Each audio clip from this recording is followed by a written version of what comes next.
Papalapit na ang training camp ng NBA. Yung ibang mga teams nag-umpisa na ng kanilang minicamp na isa dito yung Pelicans. Pero si Brandon Ingram ang tanging player sa kanilang team ang hindi umate ng training na sinet ng Pelicans. Nagkaroon pa ng mga komento doon na parang nagtatampo si Ingram sa team dahil nga nasa trade block siya at hindi pa binibigay yung kanyang contract extension. Ang mga possible scenario kasi doon, posibleng hindi maglaro si Ingram sa preseason hanggang regular season hanggat hindi siya natitrade. Yung isa pang possible reason, katulad lang din ang ginawa ni Damian Lillard na hindi talaga umattend ng mga practice at training na sinetap ng Portland dati habang nasa trade block siya noong nakaraang season dahil ayaw niya magkaroon ng injury at maantala yung pagkakataon pang matrade.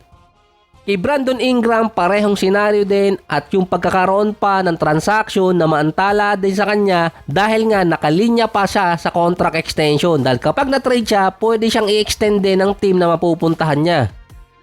Huling taon na ng kontrata ni Brandon Ingram at kapag na-injured siya, possible na kahit matrade si Ingram, hindi siya bigyan ng extension at magkaroon pa lalo ng damage yung kanyang value. Ang Miami Heat naman ang potential landing spot para kay Ingram bago mag-umpisa yung official training camp sa October at mismong preseason. Ang possible replacement para kay Ingram dito sa Miami kung sakali ay si Terry Rozier at Duncan Robinson. So base yan sa nasusulat or sa report, mawawalan nga lang ng point guard yung Miami.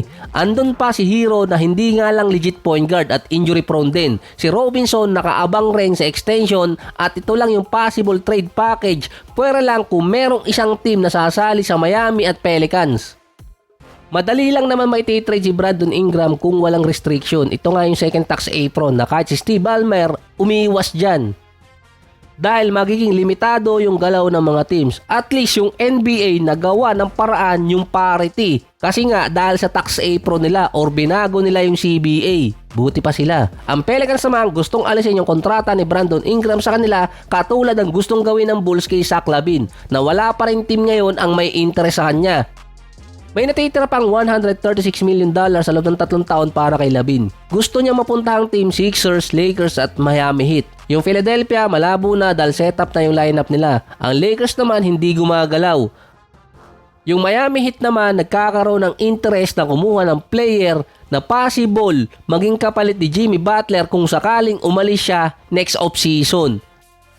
Marami mga players ang gustong pumunta ng Miami, isa dun si LaVine. Base din kay Sham, expected na susubok ulit na kunin ng Miami Heat si LaVine via trade dahil binabaan na ng Bulls ang value ni LaVine sa market. Maraming star player din ang hindi nakuha ang Miami tulad dati, sina Dame, Harden, KD at iba pa.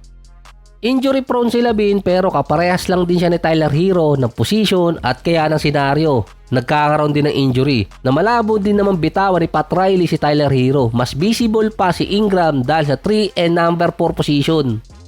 Sa ibang team naman, hindi pa nag-uumpisa yung training camp, merong player ang meron ng injury sa Lakers, si Jared Vanderbilt. Hindi kasi sigurado kung si Bando ay makakaabot ang recovery niya sa training camp or kaya pre-season. Hindi pa kasi gumagaling yung injury niya sa paa na nakuha pa last season since February 1.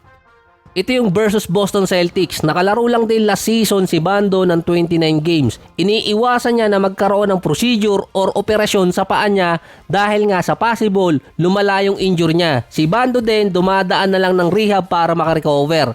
7 buwan na ang nakakaraan mula na magka-injury si Bando. Ibang senaryo pa yan kapag umabot na hindi pa siya nakaka-recover pagdating ng regular season.